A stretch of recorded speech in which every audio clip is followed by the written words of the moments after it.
para essa palestra, né, da internet às novas tecnologias, né? Como é que não só as novas tecnologias no que diz respeito a equipamento, como também a software, né? De que maneira isso revolucionou, né, o mercado audiovisual, como é que e a cada instante, né, vindo novidades, né? Então vamos refletir um pouco sobre como o audiovisual foi absorvido, né, por todas essas novidades, né, tecnológicas que vêm surgindo ao longo dos anos, inclusive, né, a própria internet, né? Então, assim, para começar, eu pedi a alguns amigos que trabalham na área também, de fotógrafo, músico, né, diretor, para que eles fizessem uma reflexão também sobre isso e me passasse qual era a opinião deles para fazer uma introdução dessa palestra e em cima disso a gente poder conversar, né? Eu faço trabalhos de edição e finalização de produtos audiovisuais, sejam vídeos, séries, videoclipes, documentários, filmes ou lives para a internet.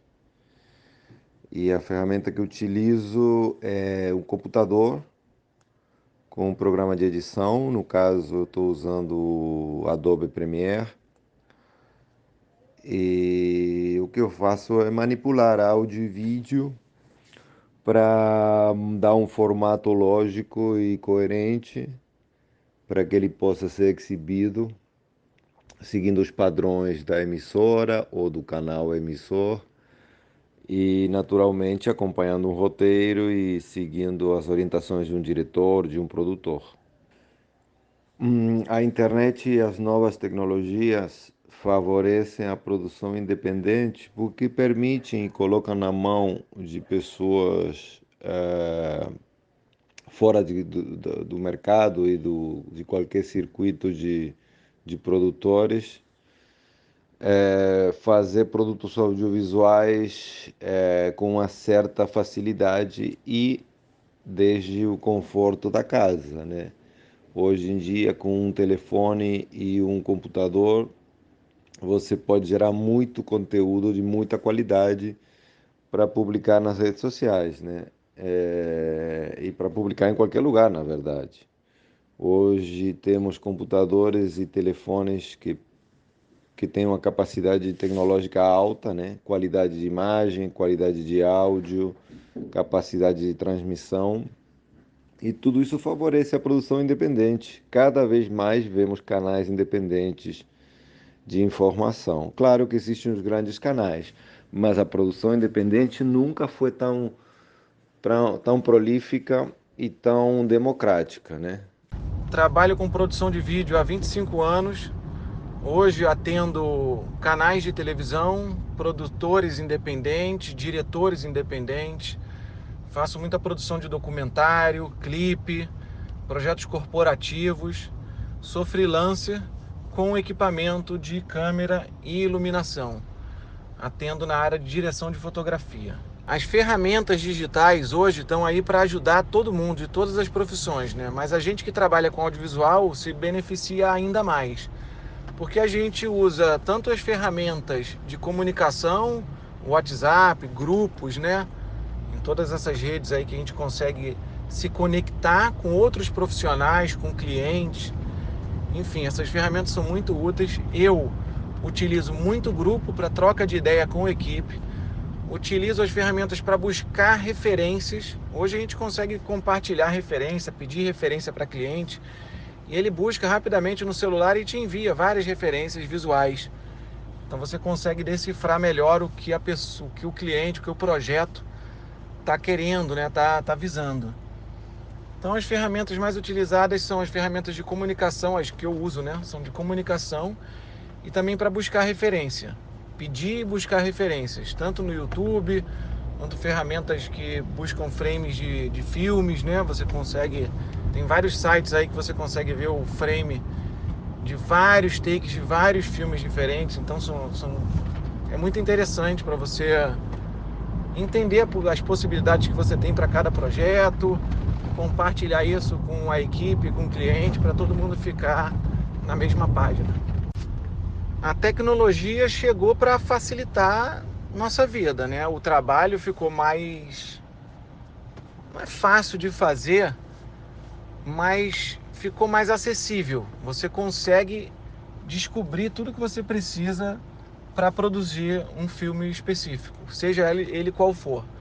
Tanto trocar ideia com pessoas que já fizeram, então você vai participar de fórum, de grupos, vai buscar a pessoa nas redes sociais e vai trocar ideia diretamente com ela. Então isso, na minha visão, é o que mais facilitou, assim. Você consegue ver um diretor amigo, um diretor de fotografia que você admira, que você viu um trabalho que ficou legal, você consegue ter acesso a ele, né? E muita gente também posta foto de bastidor, fala sobre isso. O mercado está muito mais aberto hoje, né? E está tudo aí disponível para todo mundo achar e se beneficiar com essa informação.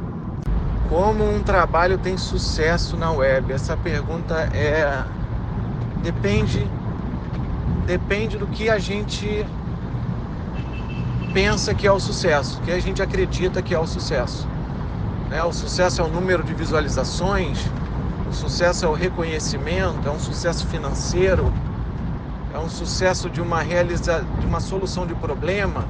Você fez um filme que você quer uma solução para aquele problema que o filme aponta. Então, primeiro você tem que definir o que é sucesso para você, para o grupo que está fazendo aquilo, né, para a equipe. E o legal da web é que você consegue mensurar esse sucesso. Você consegue ver quantas pessoas visualizaram, quantas pessoas interagiram com aquilo, compartilharam. Então, é legal que você consegue medir o sucesso, seja ele qual for, ali mais fácil na web. Agora, para você ter sucesso, você precisa de uma rede, né? Você precisa que as pessoas visualizem, compartilhem, falem, troquem. Então, eu acho que para ter sucesso, você precisa de uma rede ativa, de uma rede aquecida, né? Eu produzo conteúdo para web, principalmente vídeos de curta duração, vídeos de 5 minutos. E para a promoção desses vídeos em mídia social, eu produzo vídeos mais curtos, imagens. Para a produção desse conteúdo, eu utilizo a suíte Adobe, principalmente Photoshop, que eu domino bem, e o Adobe Premiere, que eu também domino, e mais alguns outros softwares assim para usos específicos. Da Microsoft eu uso o Windows, Excel, o Excel para gerenciar esse conteúdo, eu uso uma planilha, e o Word para criação de textos, né? Tradução não, desculpe, para confirmar gramática e tudo mais. Uso também tradutor do Google, porque o meu conteúdo é em inglês e em português, então muitas vezes ele me ajuda com tradução. E muitos aplicativos de celular para quando eu vou fazer uma publicação em mídia social. Por exemplo, um Instagram. Então eu uso alguns aplicativos que apoiam o Instagram. Esses são os principais, mas sempre tem alguma outra novidade, alguma coisa surgindo. Foi disponibilizado aí no mercado uma quantidade grande de equipamentos acessíveis para iluminação, para gravação, microfones, áudio. Muitas vezes eu gravo parte do conteúdo com iPhone, por exemplo, né, que é mais prático e tem um resultado bom. O que eu acho que essa popularização criou também foi um pouco de vulgarização assim, do trabalho. Então, a qualidade da imagem também caiu um pouco, no geral, porque é muita produção de conteúdo, é muita coisa acontecendo, e há uma demanda por rapidez. Então, muitas vezes, a qualidade final do produto é um pouco mais baixa. Para mim, o que leva um trabalho a obter sucesso na web? Para mim está sendo um processo ainda de descobrir isso, né? Mas eu acho que sempre tem o fator de sorte, de conexão, né? Quem você conhece, as oportunidades que isso pode gerar para você, mas tem também um outro elemento que é o conhecimento dessas ferramentas de redes sociais, de YouTube, de Insta, Facebook, de instrumentos muito bons de promoção, né, desse conteúdo. E então tem uma parte grande aí que, no meu ponto de vista, tem a ver com os investimentos que você vai fazer para promover o seu conteúdo. Mas o network também, mostrar o seu produto, mostrar o seu trabalho, e até que você encontre pessoas, né, que estejam alinhadas com o seu trabalho e resolvam te ajudar na promoção, né? Ou embarquem em algum tipo de parceria. Bom, meu nome é Marcelo Guima e sou músico e trabalho com marketing digital, com cursos online de música. E esse é o foco principal do trabalho, né? Existem muitas ferramentas digitais envolvidas nesse processo, muitas mesmo, desde as páginas de captura na internet, os programas de e-mail que fazem funis de e-mail que vão conduzindo o que a gente chama de lead, né? O prospecto, a pessoa interessada dentro de uma série de conteúdos e por aí vai, né? Agendamentos, as principais ferramentas, é claro, Google, Facebook, Instagram, né? YouTube também são ferramentas importantes de comunicação e uma gama enorme de outras ferramentas técnicas que você precisa para fazer o negócio andar e rodar, né? Olha, favorecem demais. Eu acho que historicamente, num período amplo de longo prazo, nunca se teve tanta oportunidade, na minha visão. Só que está no começo ainda. É, Agora, você tem que ter, não é uma coisa que seja simples, mas a coisa mais importante é que é possível. Antes nem era possível, se você não estivesse ligado a um conglomerado de comunicação, ou de produção, ou a uma grande gravadora. Hoje você tendo muita disciplina, muitas vezes podendo começar sozinho, mas aos poucos tendo que criar uma pequena equipe, né? Isso com disciplina, com muito estudo, para você entender esse mecanismo, entender esse universo, que não é simples, é possível. Então, isso transforma totalmente as perspectivas da produção independente e torna ela passível de ser profissional de altíssimo nível. Mas isso depende, isso é proporcionalmente, diretamente proporcional, né, melhor dizendo, ao seu esforço e seu empenho para fazer a coisa de uma forma bem legal. Pelo que eu percebo nos últimos 5 anos trabalhando com isso, é uma coisa que não é fácil, é a constância, com muito volume de informação e a constância, sem parar. Isso promove um crescimento consistente na internet. Eu acho que esse é um dos pontos principais. A tecnologia digital aplicada em áudio e vídeo, ela trouxe um barateamento nos custos de equipamento e hoje praticamente qualquer pessoa com uma ideia e um telefone celular consegue produzir um vídeo numa qualidade bem razoável, né? Então, isso gerou um aumento de geração de conteúdo brutal. Então, essa quantidade de gente com coisas para dizer, com possibilidades de produzir isso de uma forma independente, na sua própria casa, sem um custo de produção muito alto, isso está gerando uma quantidade de conteúdo infinita. E a internet vem como ferramenta para compartilhar esses conteúdos, né? Então, um conteúdo que a gente produz, ele pode parar em qualquer canto do Brasil, nos Estados Unidos, na China, em qualquer lugar. Então, a internet traz essa democratização, essa possibilidade de que as ideias circulem. O sucesso de um trabalho na internet tem um quê de imponderável aí, mas também eu acho que tem uma série de quesitos que tem que ser cumpridos, né?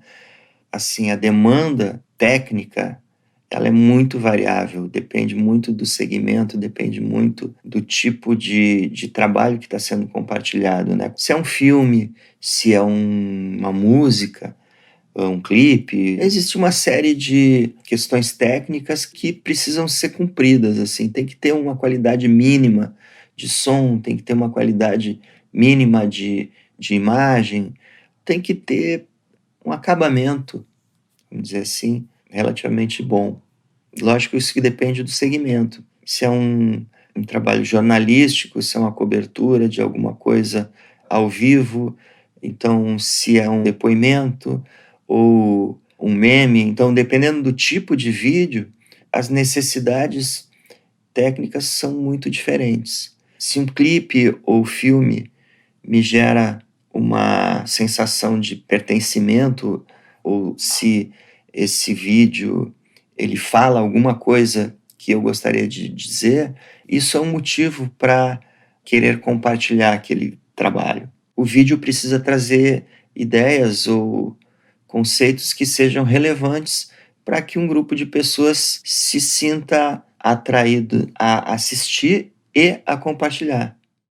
O ambiente digital, as tecnologias digitais, os equipamentos mais acessíveis e tal, estão facilitando muito a chegada de muita gente, que se a gente for comparar com a época de película, por exemplo, não chegaria nunca a fazer uma produção de audiovisual, né? O audiovisual sempre foi uma atividade para pessoas ricas, classe média alta, classe média, assim, a galera sem grana estava totalmente excluída do processo. Esse é um ponto muito positivo, né? Conseguir que todo mundo possa ser um produtor audiovisual e colocar suas ideias nas redes, né? Por outro lado, a imensa quantidade de material audiovisual que circula por aí, pelo WhatsApp, pelo YouTube, pelo Facebook, pelo Instagram e tal, não é a garantia de qualidade, né? Eu percebo, sobretudo nesse período que eu não estou mais enfiado dos pés à cabeça na produção audiovisual, nos cursos, no cineclube e tal, eu percebo que a quantidade de material que não presta para nada é infinitamente maior do que os conteúdos de qualidade. É difícil você navegar na web e conseguir encontrar coisas interessantes, coisas boas, se esquivar das fake news que estão cada vez mais povoando, né, as nossas vidas virtuais e não virtuais. Eu fico imaginando um arqueólogo do futuro procurando no YouTube tudo que foi produzido, né, nos tempos de hoje, à procura de entender a nossa sociedade. Bom, essa foi uma introdução, né, a partir desses relatos aí de companheiros que atuam, né, no mercado cultural, né, e que fazem uso dessas ferramentas digitais. Então, foi para a gente poder refletir um pouco sobre isso, né? Tudo tem para o bem e para o mal, né? Então, ao mesmo tempo que a gente tem essa possibilidade tão democrática, né, de a gente produzir conteúdo e essa facilidade de assistir também e de rentabilizar esse conteúdo, né? Por outro lado, a gente tem essa enxurrada de conteúdos, né, que não tem tanta qualidade, né, enfim, que faz com que a gente atravesse essa coisa. Alguém quer comentar alguma coisa sobre esses relatos ou eu posso seguir adiante? Então, nós temos aqui o audiovisual antes e o depois, né, essas janelas, né? Então, antes nós tínhamos apenas, né, a TV aberta, o cinema, o drive-in, né, e a TV por assinatura, né, depois, né, isso sem falar em rádio, né, enfim, falando da questão do audiovisual. E aí nós temos um cenário hoje em que a gente também tem o streaming, no YouTube, Instagram, Facebook, TikTok, Live, entre outras infinitas plataformas, né, de conteúdo audiovisual, né. É importante a gente entender essa amplitude, essa diversificação de conteúdos, né? Para entender também esse conceito multiplataforma, né, que um projeto tem, onde você não pensa mais uma obra, vou fazer um filme, né, para cinema, né, mas você, além de fazer esse filme para cinema, você pensa quais vão ser os desdobramentos que essa obra vai ter, como é que ela vai aparecer nessas outras janelas, né, de que conteúdos complementares são possíveis fazer com essas linguagens específicas que cada uma dessas janelas, né, nos traz de possibilidade, né?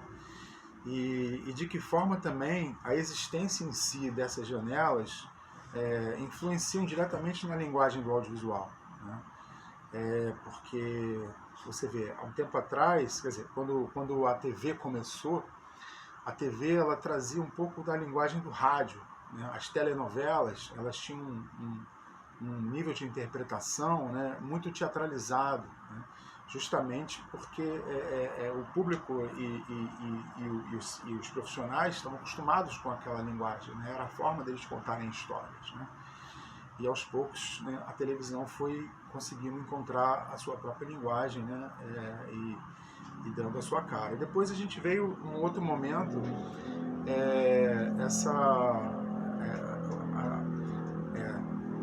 duas coisas, na verdade, a TV aberta, a TV por assinatura, trazendo outros tipos de influência para a televisão, né? Porque tirando a hegemonia da TV aberta, né? Então tornando os programas mais competitivos, né? Segmentando mais as produções, né? No momento em que você tinha um canal aberto que era super plural, que dava conta de diferentes formatos, linguagens e conteúdos, né? A partir do momento que surgiu a TV por assinatura, e a gente tem lá um canal só de pet, um canal só de carro, um canal de culinária, um canal de casa e construção, né? Então você vai segmentando o público, né? E é óbvio que essa segmentação passou a exercer uma influência também sobre a produção para a TV aberta. E aí a gente tem uma outra situação também de influência, que é o próprio cinema. Como o cinema também, ao longo do tempo, ele foi se transformando pela própria tecnologia, né? Porque você imagina que no início, né, quando se filmava apenas com película, né, e um custo muito alto, né, de revelação, enfim, dos equipamentos que envolviam uma produção, então você tinha que filmar só na hora que fosse valer mesmo, assim, ensaiava bastante, sabia exatamente o que ia fazer, e rodando, ação, rodou aquela lata de filme que tinha mais ou menos uns 4 minutos, né? E depois era outra lata, né? E outra lata. Então você não podia ficar gastando lata. Então as coisas tinham que ser muito bem pensadas, planejadas, né? Não é como hoje que você liga a câmera e sai gravando, e depois se vira na edição, né? Então, sem dúvida, isso promoveu uma transformação muito grande nessa linguagem também, né? Porque não só na questão dos processos, né?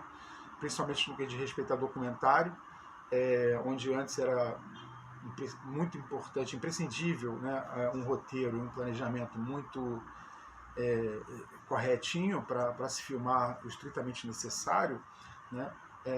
Que viabilizou que você hoje tenha uma etapa de pesquisa, né? Você lixa ali quais são as pessoas que vão falar no seu documentário, quais são os entrevistados, tal, mas você não precisa fazer não necessariamente precisa ter um roteiro muito minucioso daquilo, porque esse roteiro ele pode se construindo durante o próprio trabalho, a partir das entrevistas que você grava, você assiste imediatamente depois, você não precisa revelar nada, né? Então você pode assistir e aí já decupar, aquela entrevista já te leva a uma outra ideia, a uma outra construção, a uma outra entrevista, né? Então você vai montar um filme com uma quantidade de horas, às vezes absurda, né? Mas que dá essa liberdade. E dá essa liberdade também no ponto de vista da ficção, porque no momento em que o ator não podia errar, né? No momento em que a cena tinha que ser muito bem planejada e construída, né? com esses meios digitais, possibilitou muito o improviso, né? Possibilitou muito que experiências fossem sendo feitas, né? Enfim, que aí foi influenciando diretamente na linguagem, né? E aí a gente foi se aproximando também cada vez mais da realidade, né? A obra de ficção ela começou a se tornar cada vez mais fiel, até mesmo no realismo das interpretações, né? Na reconstituição da vida em si, né? Então é algo para a gente refletir, né? De início, né? De como é que começou a se dar a mudança, né, dessa linguagem audiovisual, né, a partir dessas novas tecnologias, né, da chegada do digital, né? Então a gente tem, de um lado, o digital interferindo nos meios de produção e na linguagem, e, por outro lado, no que diz respeito à difusão, né, à exibição, né, dessas obras, né? Então, no analógico, né, no formato analógico, né, a gente tinha esses formatos: curta, média, longa-metragem, série, telefilme, clipe, institucional, publicidade, educativos, esportivos, telenovela, programas de auditório, telejornalismo, musicais, né? E aí veio o digital, e aí outras coisas foram surgindo, né? E passando a ser entendido também como formatos, né? E linguagens, né? Além de tudo isso que já era feito, a gente passou a ter formatos menores de micrometragem, né? Principalmente porque algumas janelas, né, como as redes sociais, né, limitam o tempo, então isso passou a possibilitar que você criasse histórias mais curtas, né? O reality, né, que você vê, imagina um reality sem o digital, né? A gente tem a possibilidade de colocar várias pessoas dentro de uma casa, né, e ter várias câmeras espalhadas por elas, documentando durante 24 horas. Isso não seria possível se não fosse o digital, né? Então, sem dúvida, é uma das grandes revoluções também que essa tecnologia nos trouxe, né? E aí esse reality não veio só nesse sentido de colocar as pessoas dentro de uma casa, mas também no sentido de acompanhar um personagem, né? De passar um dia com aquele personagem, né? Documentando o seu dia a dia, a sua rotina, né? E aí isso muitas vezes se reverte para a linguagem do documentário, ou se reverte para o tipo de conteúdo que um canal do YouTube explora, por exemplo, que a gente chama de vlog, né? Que explora essa rotina, né? E aí tem esses outros tipos de conteúdos também que vêm, né, através do digital, através do YouTube, através dessas novas linguagens, né, que são conteúdos que os canais exploram, né? São vídeos de como fazer, tutoriais, resenhas, vídeos de perguntas e respostas, vídeo onde há essa interação direta com o espectador, pedindo a colaboração, discutindo determinado assunto, né? E é uma interação ali real, ao vivo, né? Onde a pessoa já comenta e você já responde aquilo que é comentado, né? No caso, se você tiver uma transmissão ao vivo, ou mesmo que seja algo gravado, que seja colocado lá depois, esses comentários continuam e mantém o vídeo vivo. Então você está sempre, né, tendo aquele diálogo, mesmo depois que o vídeo é exibido, porque ele fica ali para sempre, né? Tem esse caráter também de ser uma espécie de museu mesmo, né? De épocas, museu de pessoas, né?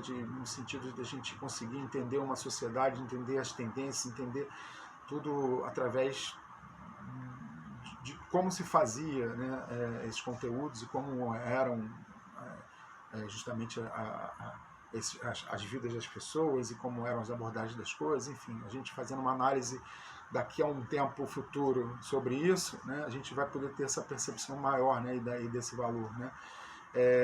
Então, vídeos de reações, vídeos de time-lapse, vídeos de gente jogando, né, desafios que são lançados, né? E esse do sofá para a tela eu estou colocando no sentido de como o espectador também passou a ser um veículo de informação, passou a ser um veículo de entretenimento, né? Então, não só o profissional do audiovisual, né, que buscou uma formação para isso, né, não só esse profissional, ele vai disputar a audiência, digamos assim, com uma pessoa que ela pode não ter tido essa formação do audiovisual, mas, por exemplo, é uma excelente cozinheira e fala muito bem, e aí vai ali ensinar suas receitas, né, e o público vai ter o seu público que vai acompanhá-la, ou um marceneiro que faz trabalhos espetaculares, que vai mostrar o passo a passo dos seus trabalhos, o que ele faz, ou um artista, ao pintar um quadro, que está ali mostrando, né, todos os seus processos, né? Enfim, então é um campo que se tornou um cenário completamente diferente de como era antes, né, e totalmente democrático, né, no sentido de produzir e no sentido de exibir, né. Aí está um exemplo, né, para a gente enxergar essa diferença, né, de como eram os equipamentos, para a gente entender um pouco como eram os processos, né. Você tem aí como é uma câmera de cinema, uma câmera de televisão, né, um Nagra, você tinha que gravar, eram equipamentos muito pesados, né, você precisava de uma equipe maior, você limitava o seu deslocamento, né, para montar um refletor, né, enfim, hoje a própria grua, né, para você dar um movimento, né, da câmera subindo e se distanciando diante do que está se filmando, né? Você tem o drone hoje, que faz isso com uma facilidade, com uma qualidade de imagem muito grande, né? Você tinha esses refletores pesadões, hoje você tem o LED, né, que tem uma mesma efeito, né, com um peso e um consumo elétrico muito menor, né? E aí as câmeras, né, o áudio, né, enfim, tudo isso a gente consegue enxergar claramente, né, como isso se tornou muito portátil e muito cheio de recursos, né, e muito mais barato, né? Então, essa é a grande questão que envolve, né, os processos, né? A mesma coisa com relação à montagem. Aí nós temos aí uma moviola, né? Como é que um filme era montado, né? Era na mão ali a película, você colava, né, uma parte na outra, né? Então assim você ia construindo, depois mandava para o laboratório fazia a cópia a partir daquele o copião que você montou ali na base do corta e cola mesmo. Depois veio essa outra etapa aí dessas máquinas enormes, né? Uma Betacam, uma TIC, né? Uma polegada, né? Enfim, que você tinha para editar, né? Você não tinha essa possibilidade que você tem hoje de mexer em qualquer ordem, a qualquer tempo, né, arrastando aqui e ali, puxando o que está lá na frente aqui para trás. Então antes você está editando na própria fita, né? E na própria fita você, se você precisasse fazer alguma correção, você tinha que fazer uma nova geração, você tinha que pegar aquele que você editou para colocar uma outra fita virgem ali, e aí onde você queria fazer a alteração ou a inserção, você colocava nessa geração. Inclusive tinha perda, né, por haver uma geração a mais, às vezes duas, às vezes três, né, perdia a qualidade, né? Então hoje você já grava num cartão de memória, né, já joga dentro do computador direto, e ali você manipula essas imagens da maneira que você quiser, né?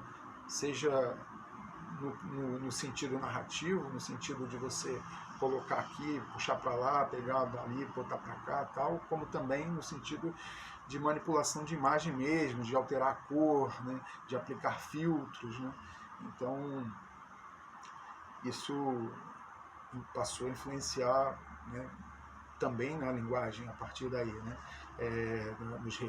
Todos os efeitos que são possíveis, né, de se fazer, né? Então isso vem para a linguagem, né? E no que diz respeito aos processos de produção também, né? Quando eu comecei no audiovisual, esses três elementos aí do lado esquerdo, né, que é um telefone, um fax e um modem, né, de escado, né, era a nossa ferramenta de trabalho, né? Então precisava marcar uma entrevista com alguém, telefone, né? precisava enviar um pedido de autorização para filmar em algum lugar, fax. Então, os processos eram lentos, né? As respostas não eram imediatas, né? Você precisava fazer uma pesquisa, você não usava o Google, né? Você ia num jornal buscar os arquivos, você ia numa biblioteca, né? Consultar os livros, né? Então, tudo isso foi evoluindo, né?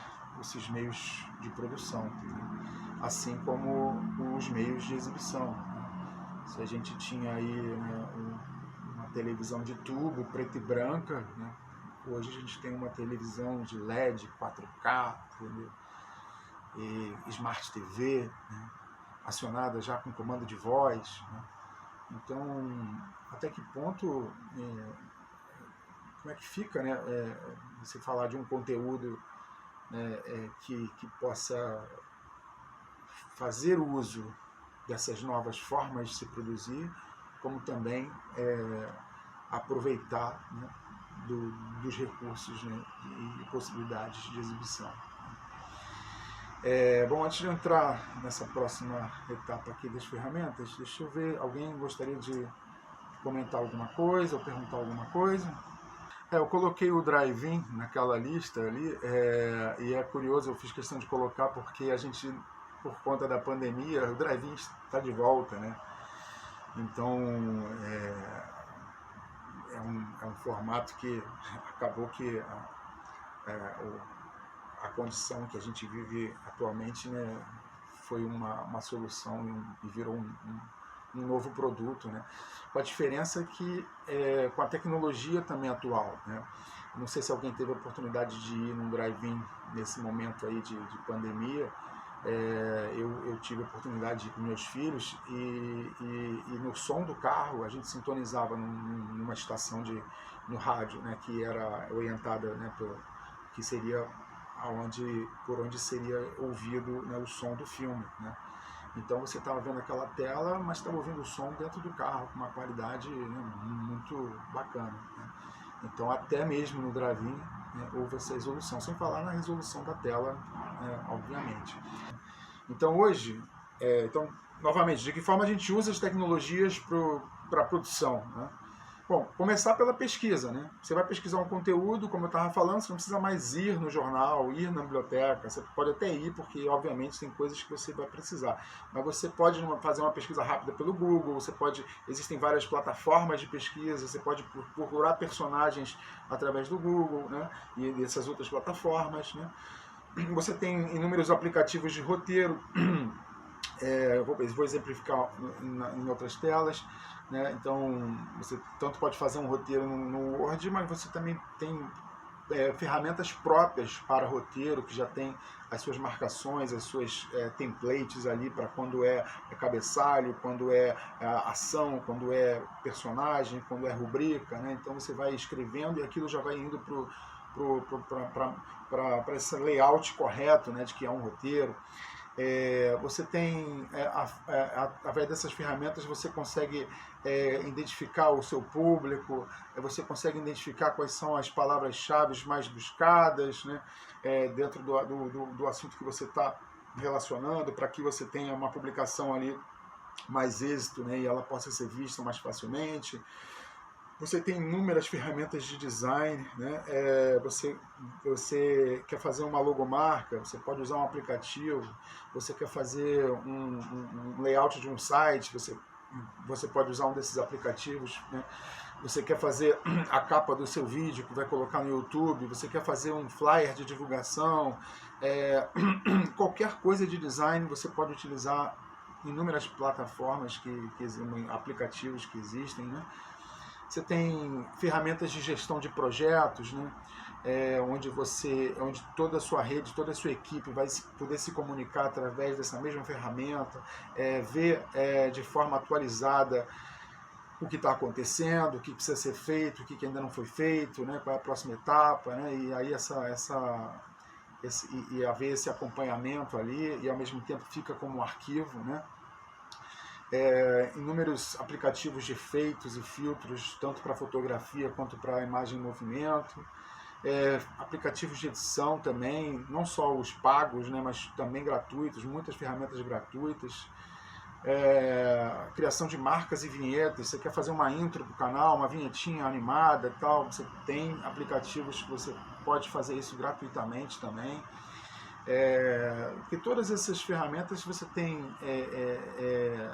funções básicas que você pode fazer de uma forma gratuita e tem coisas mais específicas ou mais incrementadas que você pode fazer pagando, mas mesmo fazendo pagando, sem dúvida nenhuma, é muito mais barato, muito mais rápido, né, do que eram os processos anteriores, né? E aí você tem composição de trilhas, ou uso de trilha branca, então você está fazendo um filme que, na raça, não tem recursos, ou está fazendo seus vídeos para o seu canal, então ou você pode ir lá no YouTube Audio Library, ou em vários outras fontes, né, onde você pode baixar a trilha branca, ou você pode compor a trilha. Não precisa nem ser músico para isso, claro que um músico vai compor muito melhor, mas você pode compor coisas básicas, né, escolhendo inclusive qual instrumento utilizar, ter várias pistas de áudio, usar vários instrumentos simultâneos. Então, você mergulhando, estudando aqueles aplicativos, você consegue fazer uma trilhazinha, né, que você possa utilizar no vídeo. Banco de imagens, né, uma infinidade também de sites de banco de imagem, como Pixabay, Stockshot, VideoHive, onde você pode buscar não só fotos, como também vídeos, né? E esses vídeos eles podem tanto servir para você fazer uma edição, né? Às vezes você quer fazer um vídeo poético, onde você quer utilizar imagens de arquivo, eu quero pegar a imagem de natureza, você coloca lá e vai aparecer todas as imagens que tem dentro daquele assunto que você procurou. Então algumas imagens são completamente gratuitas para uso em qualquer lugar, outras imagens você paga e conforme aonde você vai utilizar, tem lá o valor mensurado, né? Você tem plataformas de música e podcast, onde hoje você assiste, você pode pagar uma assinatura mensal e ouvir todas as músicas que você quiser, a hora que você quiser, né?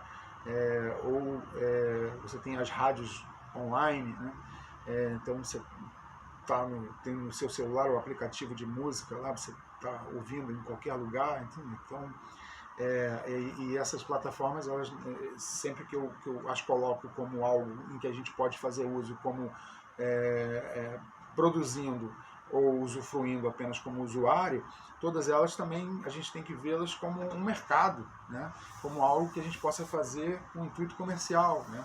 Então, se eu estou fazendo um trabalho há muitos anos, né, e isso acaba constituindo um banco de imagens interessantes, eu vou colocar lá nesse banco de imagens essas imagens para serem disponibilizadas e pagas por alguém que queira usá-las, né? Se eu produzo música, eu vou colocar essas músicas nas plataformas para que elas possam monetizar e gerar receita, né? E aí você tem publicações e e-books, né? Então, quer dizer, você pode escrever um livro e eletronicamente você criar através de alguns sites um livro em que você ele é impresso sob demanda, né? Ele fica lá, a propaganda dele, ele existe virtualmente, mas no momento que a pessoa compra, ele é impresso e entregue na casa do usuário, numa versão física, ou se você quiser só a versão e-book, ou as duas coisas, né? Então, não só você, enquanto usuário, pode usufruir disso, como também pensando comercialmente, né? Às vezes você faz um trabalho, um documentário, por exemplo, e esse documentário, foram 2, 3 anos, às vezes, de trabalho, de pesquisa, mergulhado naquilo. Então, às vezes, fazer um filme é pouco, né? Porque um filme você tem que editar, às vezes você tem 20 horas de material, mas você tem que fazer um filme de 1h30. E aí, o que você faz com aqueles outros materiais? Então você pode, às vezes, utilizar de uma forma seriada num canal do YouTube, você pode transcrever esse áudio e transformar isso numa publicação, né? Você pode criar podcast, então são outras possibilidades que a gente tem que enxergar, né? como comercialmente, né?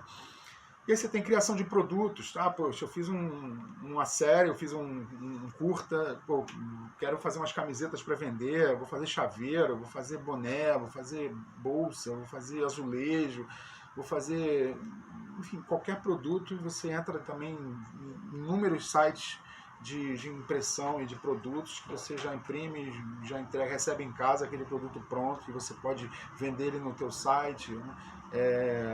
Pode vender ele nos sites que são coletivos, como o Mercado Livre, como o OLX, né? E então você tem também possibilidades de criar sites, lojas virtuais em que você não precisa nem produzir, né? Você não precisa nem ter produto próprio, né? Você pode simplesmente vender produtos dos outros, ou vender serviços dos outros, ou vender curso online dos outros, né? O que a gente chama de programa de afiliados, né? Tem muita gente rentabilizando bastante com esse segmento, né? Cria a sua própria plataforma, elege quais são os conteúdos que você acha que são interessantes, tem a ver com o seu propósito, tem a ver com o teu projeto, e aí você faz com que aquilo, né, vire um negócio para você também, né? Inúmeras ferramentas de comunicação e divulgação, né? Como foram citadas até naqueles áudios, né, que foram introduzidos, né? Então, ferramentas que vão fazer com que o público tenha acesso àquela informação, né? Seja no WhatsApp, seja no Messenger, seja no Instagram, seja no seu e-mail, né? Então, tem N formas também de gerar essa divulgação. Apps de serviços também, né? Como você tem hoje, você, independente da área que você atua profissionalmente, você pode se cadastrar em sites que estão relacionados à sua área, né? E se candidatar a serviços, né? Para você poder fazer as pessoas poderem te contratar, ou você contratar outras pessoas, né? Você tem os festivais e os cineclubes, né? Que é algo que até cresceu muito agora com a pandemia, né? Porque a gente tem centenas de festivais, né, no Brasil e no mundo, de cinema, de curta-metragem, né? E que por conta da não possibilidade de haver eventos, né, com público, esses festivais acabaram se tornando online, né? Então, você tem um formato onde as pessoas assistem gratuitamente, né, durante aquela semana, a determinados filmes que estão atrelados à programação daquele festival ou daquele cineclube, como também você tem um modelo de venda de ingressos mesmo, para que as pessoas assistam aqueles filmes, né, em suas casas, né? Aí as plataformas de streaming, né, como Netflix, Amazon, Globoplay e dezenas de outras plataformas, e cada vez crescendo mais, porque junto com essas plataformas também existem os serviços de criação de plataforma, né? Então qualquer um hoje pode ter o seu próprio Netflix, né? Comercializando os seus conteúdos, ou alugando, ou através de assinatura, né? Ou a pessoa comprando, adquirindo um conteúdo específico, né? Depois eu vou mostrar exemplos, né, dessas ferramentas, só fazendo esse apanhado geral primeiro. Aí ferramentas de arquivo, de envio de arquivos grandes, né, de FTP, nuvem para você armazenar esses arquivos, né? Captação de recursos, né? Antigamente, eu lembro que na época que eu fazia teatro, antes de eu começar a trabalhar nessa área de televisão, cinema, audiovisual, eu trabalhava como ator, e a gente, para conseguir grana para a gente montar os espetáculos, ou a gente fazia um livro de ouro, que cada semana um ator ficava com aquele livro e tentava ver se alguém dava alguma contribuição, e aí assinava um nome no livro de ouro, ou a gente fazia festas para arrecadar grana, ou a gente fazia rifa para arrecadar grana. Então hoje a gente tem o crowdfunding, né? Onde você coloca lá o projeto, o que você vai fazer, quanto você precisa, e aí quais são as contrapartidas que você vai dar para aqueles que vão apoiar aquele projeto, né? Então, até para a obtenção dos recursos para o projeto, você tem possibilidade de conseguir, né, uma vaquinha online, né? As ferramentas de reunião online, né, que também que cresceu muito ao longo da pandemia, né? Antes, eventualmente, a gente fazia uma chamada de vídeo, né? Hoje em dia é a coisa mais comum do mundo, né? E é muito bom no sentido, no caso das reuniões também, porque poupa tempo, poupa deslocamento, né? Então você resolve as coisas de uma forma mais rápida, né? Então você tem toda a sua rede conectada o tempo inteiro, podendo se falar a qualquer momento e muito rapidamente, né? O vídeo assist, né? Que é o compartilhamento de vídeo, né? Voltando a falar de como era antes, né? A gente, quando filmava em película, né, e tinha que revelar depois, o diretor e o fotógrafo, enfim, a equipe estava assistindo um monitorzinho de referência onde a imagem era super ruim, porque a câmera gerava uma imagem para um VHS que colocava na televisão, e aí aquele VHS gravava ao mesmo tempo para a gente poder acompanhar direito. Era praticamente só para a gente entender o quadro, mas não dava para você ver, por exemplo, a fotografia, não dá para você ver detalhes assim, porque a qualidade era péssima. E hoje a gente tem essa figura do logger, né, numa equipe de filmagem que está ali o tempo inteiro, a cada intervalo, digitalizando, colocando para dentro do computador o cartão de memória, né, e organizando isso em pastinhas de maneira que vai facilitar o trabalho de edição, né. Cursos online, interação ao vivo, né, quantidade de possibilidades que isso gerou também, né. Eu estou aqui falando para vocês, né, é um exemplo disso, né, e não só um curso como uma peça única, mas você pode, né, ter algo constante ou um cardápio de cursos dentro de uma plataforma para você oferecer ou utilizar as plataformas existentes, né, de curso, né. Live, né, e apps que surgiram para live, né, que foi outro fenômeno que a pandemia fez crescer bastante, né. Antes a live era uma coisa muito mais social, né, você estava num tal lugar, você fazia uma transmissão ao vivo daquele lugar, ou você estava num show, estava num evento, então de repente a live passou a ser um produto, né, onde você tem lá um show, né, onde você tem, e muitas vezes, e existem lives, né, que já são pagas, né, então você compra um ingresso para assistir, né, então são modelos, né, de negócio que vão surgindo a partir do que as novas tecnologias vão trazendo para a gente, né. Capturas de tela, né, que facilita também muitos recursos, né, que a gente às vezes precisa para o audiovisual, as ferramentas de veiculação e de monetização, né, que fazem com que você possa fazer lá o seu curta, seu vídeo e aquilo gerar alguma receita para você, né, você não depender de um exibidor para que aquela obra seja vista, né, e ainda mais, você ter muito mais visibilidade. Antigamente você fazia um curta-metragem, por exemplo, você torcia para conseguir que o filme entrasse num festival, para que ele pudesse ser visto, ou você bancava exibição para um grupo fechado de pessoas para assistir aquele filme.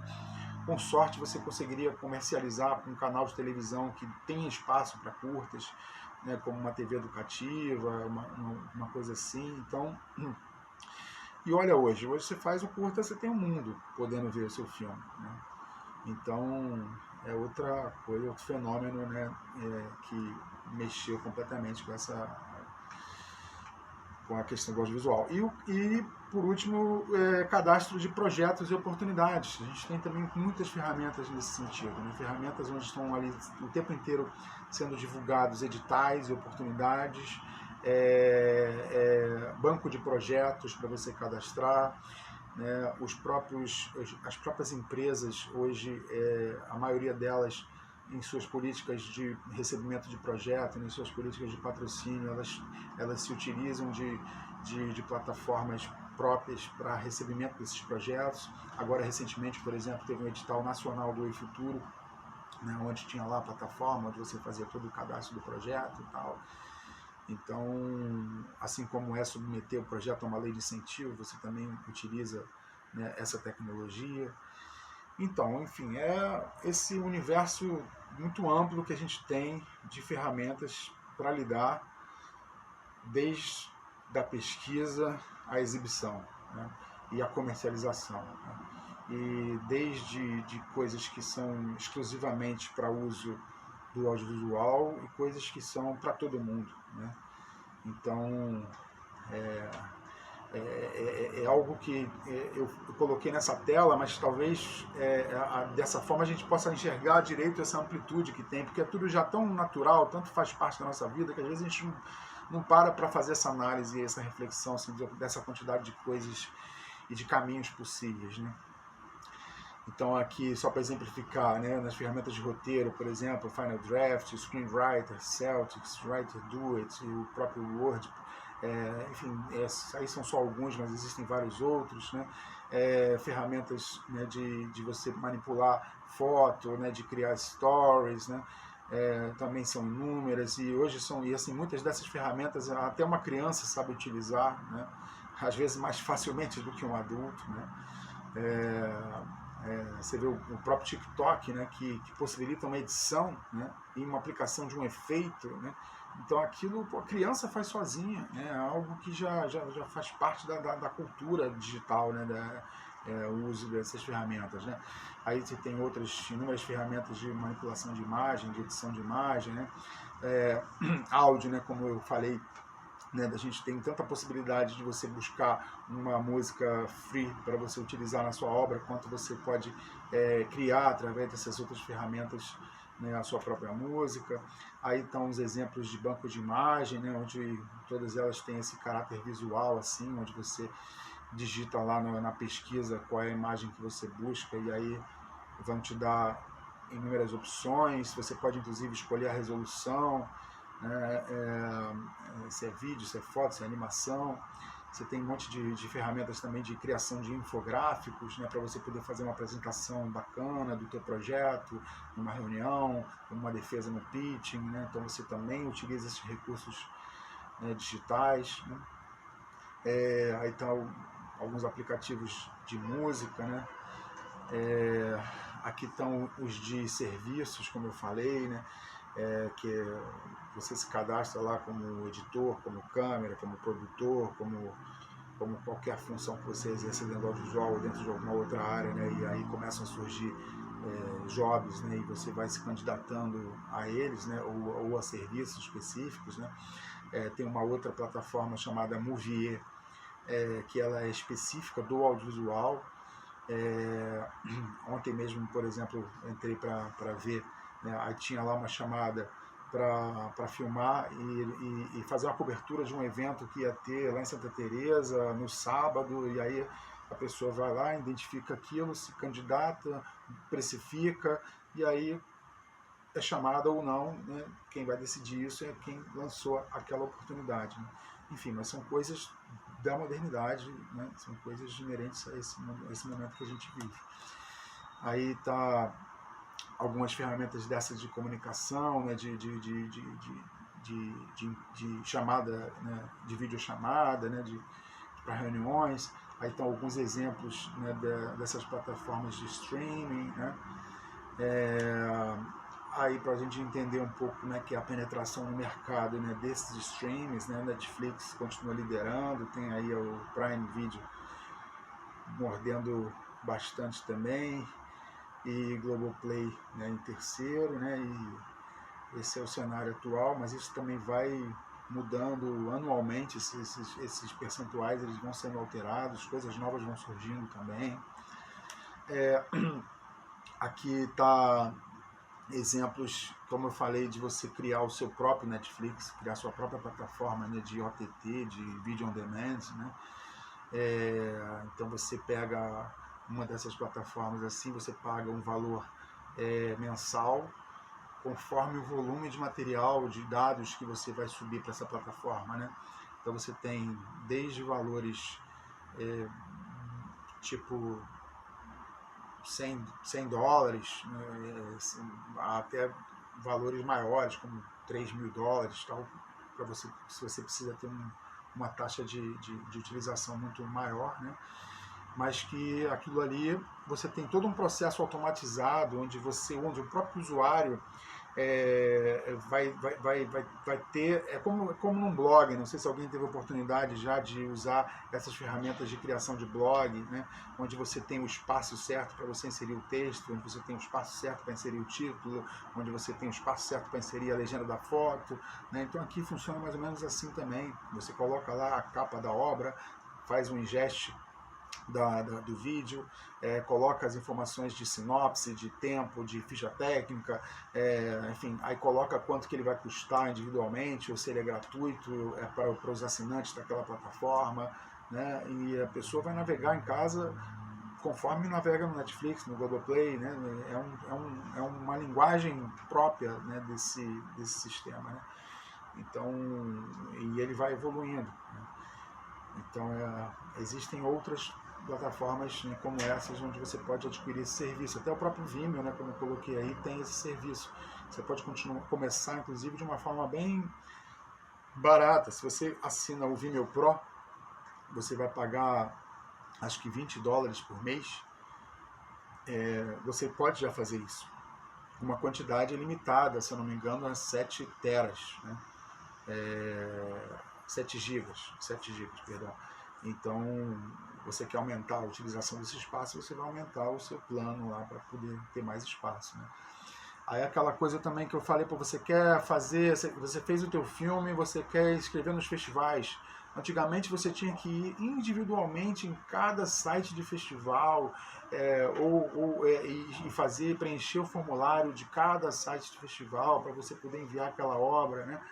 Então, e hoje em dia não, hoje em dia você tem alguns sites onde você cadastra a obra, né, com todas as informações inerentes a ela, com o link do filme, senha, fotos, tudo, e lá nessa própria plataforma vão surgindo os festivais para você escolher em qual que você quer inscrever o filme, né? E aí você, quando abre a inscrição, então você não precisa ficar inscrevendo toda hora, né?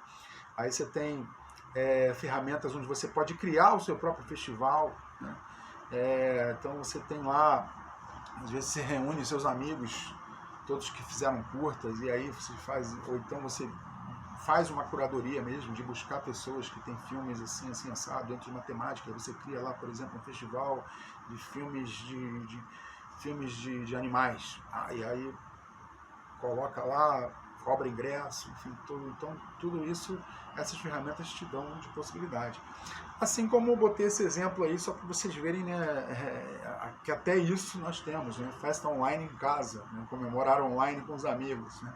Então você pode criar uma festa online, uma ferramenta completamente digital, né, que vai gerenciar essa entrada das pessoas, mais ou menos como está funcionando aqui com a gente, né? Mas só que ela ganha uma outra roupagem, provavelmente ela vai ter alguns efeitos, algumas coisas, alguns aplicativos, alguns plugins que são inerentes ao que eles querem fazer, né? Eu nunca entrei nela para ver exatamente como funciona, mas imagino que tem algo nesse sentido. E aí o que eu falei também da questão dos serviços, né? Você tem uma loja virtual que você pode criar, gerenciar seus produtos ou vender produtos de terceiros. Você tem esses sites onde você pode imprimir tudo que te imaginar, você pode imprimir. Hoje em dia você pode imprimir até um boneco de você mesmo, né? Através dessas impressoras 3D. Então vai ter lá todo um sistema onde você vai ter que enviar fotografias, né, de todos os ângulos, tal, para que o sistema faça essa leitura e possa imprimir. Você vai receber um bonequinho de você mesmo em casa, não vai pagar, às vezes, dependendo do tamanho, varia em valores a partir de R$500, assim. Mas, por exemplo, você quer fazer um filme de animação com você mesmo, com boneco, você pode fazer, né, um stop motion de você mesmo. Então é algo totalmente viável. E aí aquelas plataformas que eu citei, por exemplo, de livro, existem outras também, né, mas você pode buscar para poder lançar suas publicações, né, e vendê-las, né. E aí, buscando agora falar um pouquinho sobre o canal, no caso, se você tem um canal de conteúdos, né, e está começando ou está querendo engajar melhor, está querendo que ele cresça, é importante prestar atenção assim nessas dicas, né? fazer parcerias com outros canais que vai te ajudar a divulgar. Você não ter só o canal, mas você ter, por exemplo, um site ou um blog onde você neles também vai incorporar os seus vídeos, né? Também vai dar um desdobramento para aquele conteúdo. Você usar essas ferramentas de e-mail marketing para poder divulgar, usar o story para poder dialogar com aquele trabalho, ou estar sempre ali divulgando, né, e alimentando o público daquele conteúdo, né, grupos para divulgar canal no YouTube, que você procura encontrar grupos nas redes sociais que estão relacionados àquela temática para poder você fazer postagens ali para também divulgar o teu conteúdo, fechar parcerias com influenciadores, comentar em outros canais. Às vezes você está vendo um vídeo de um assunto que tem a ver com um tipo de trabalho que você realiza, então você pode entrar lá, fazer um comentário e aproveitar e divulgar o seu canal também. Alguém pode ali... Você vai se cercando de todas as possibilidades para você poder encontrar visibilidade, né? Criar um cartão de visita, criar teaser para o trabalho que você está fazendo, que aí você coloca o teaser nas redes sociais, por exemplo, para poder levar o espectador para ver o conteúdo completo na íntegra no seu canal. Divulgue no Pinterest, no Twitter, pesquisa de palavras-chave para na hora que você for colocar a descrição do vídeo, ou for você colocar os tags que são mais chamativos, mas que estão relacionados àquele tema, né? Sempre usar também a descrição do conteúdo do vídeo, né? Porque se você coloca o vídeo simplesmente lá no texto de descrição, quer dizer, se você descreve a descrição, aquelas palavras elas podem ser buscadas, né, nos mecanismos de busca, então é mais uma possibilidade daquele conteúdo ser encontrado, né? Você colocar legenda nos vídeos, você aumenta a possibilidade de ele ter uma visibilidade fora, né, do teu país também, né? Você organizar os seus conteúdos do canal também em playlists, né? Também facilita, porque às vezes a pessoa agrupando dentro de uma temática, agrupando dentro de alguma forma, para que o usuário possa ter essa opção também de assistir seguidamente, né? Sempre utilizar esse recurso que o YouTube dá de telas finais, onde você pode colocar no final de um vídeo a propaganda de um outro, né, o link já para você assistir o próximo, ou cards, né, que também vão levar o espectador para onde você quiser que ele vá, né. E aí você tem todas as ferramentas de análise de resultados, né, de estatísticas que o YouTube te dá, e que vai fazer você entender melhor quem é o seu público, para quem você está falando, né, porque isso vai influenciar diretamente no que você vai produzir a partir daí, né? Você está entendendo que teu público é X, então você vai começar a fazer vídeos que falem melhor com esse público X, né? Ou se você quer buscar outro público e começar a pensar em coisas que atinjam aqueles que não estão sendo atingidos, né? Não basta divulgar na rede social só postagem simples, porque a visibilidade vai ser baixa, né? E quando você vai fazer um impulsionamento, às vezes de R$20 que seja, já te mostra ali qual o alcance que aquele conteúdo vai ter, né? Então vale a pena. Atenção total aos comentários, porque, né, muitas vezes você coloca lá um conteúdo e ele fica, você nunca mais retorna ali para ver se alguém comentou alguma coisa. Então é sempre importante você estar respondendo aos comentários, porque não só você vai fidelizando o público, que vai se sentindo participante daquilo, como também dentro do sistema de algoritmo, aquele canal está gerando um movimento, mesmo que seja um movimento só de comentário, mas ele está em atividade, né? Seja você, né, no sentido de que você não adianta querer fazer algo que não seja confortável para você, não seja algo que você domine, algo que você se sinta bem fazendo, porque isso vai refletir no resultado com certeza, né? Estabelecer metas, né, para que você possa, né, aos poucos ir avançando ao mesmo tempo que alcançando essas metas, buscando novas e novas sempre, né? Gostar de fazer vídeos, né? Gostar de trabalhar com visual, pensar também no tempo do vídeo. É importante você entender, através até dessas ferramentas de monitoramento dos resultados, se os vídeos mais vistos são os mais longos, se são os mais curtos, para você entender que é para você fazer mesmo dentro dessa tua proposta, né? A edição do vídeo, né? Ter um cuidado, um capricho, né? Para que tenha sempre um motivo a mais, né? Porque você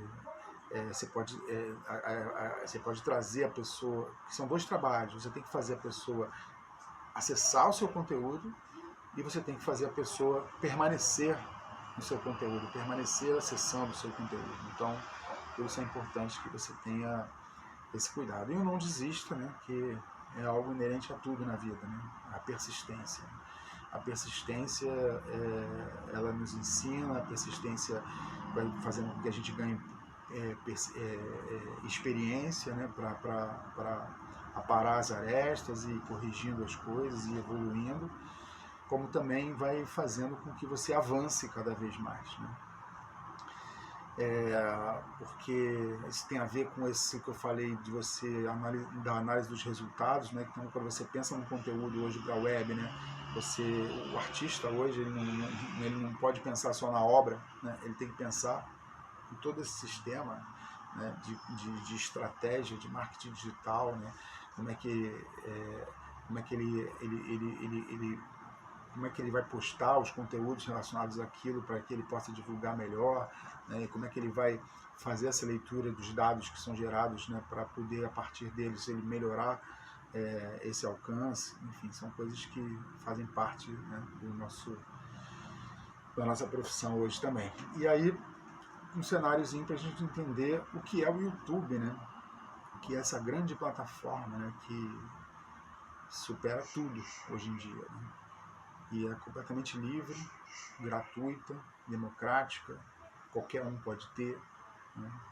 E mesmo que você não se sinta ainda preparado totalmente para empreender no YouTube, é importante começar, né?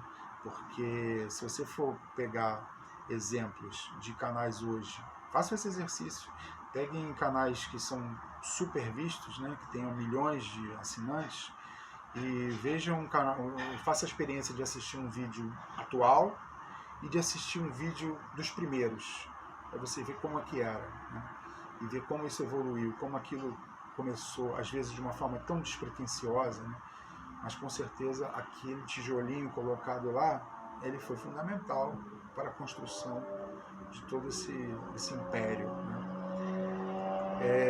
E aí um pouquinho de dados referentes a números para vocês entenderem também essa independência, né, que o YouTube tem, né? Se você faz um conteúdo de qualidade, se você investe na divulgação disso, se você está realmente encarando isso como o teu negócio, o teu propósito, o teu empreendimento, né? E você pode realmente viver disso, né? Então, você tem aí uma métrica referencial, só para você ter uma ideia, né? Que você tem de 1 milhão a 3 milhões de seguidores, você tem mais ou menos esse faturamento anual, né? De 3 milhões a 7 milhões, mais ou menos esse faturamento anual, né? Então, quer dizer, hoje não é só o YouTube que monetiza, que gera recursos, né? Instagram, Facebook, TikTok, Twitter, todas essas plataformas, elas monetizam, geram recursos e são, na verdade, também a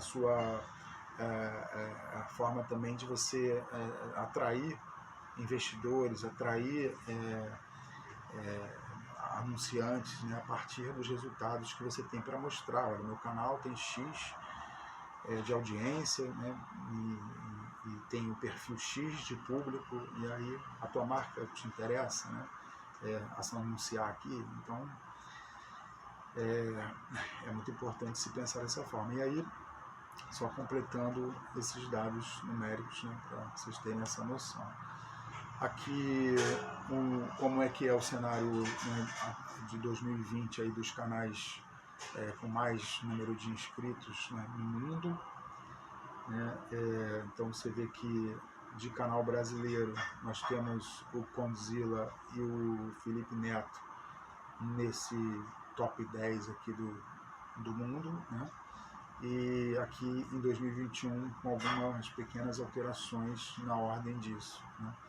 Então é um número que pode mudar assim muito repentinamente também, né? Porque às vezes você faz No caso da música, tem essa facilidade, né? Porque a música você faz um clipe, e o clipe tem muito mais facilidade de viralizar, e o clipe também faz com que... geralmente você não vê uma vez, você vê várias vezes, né? A música, às vezes você não está assistindo, você só coloca para ouvir, né? Então por isso que os números que a música gera são impressionantes, né?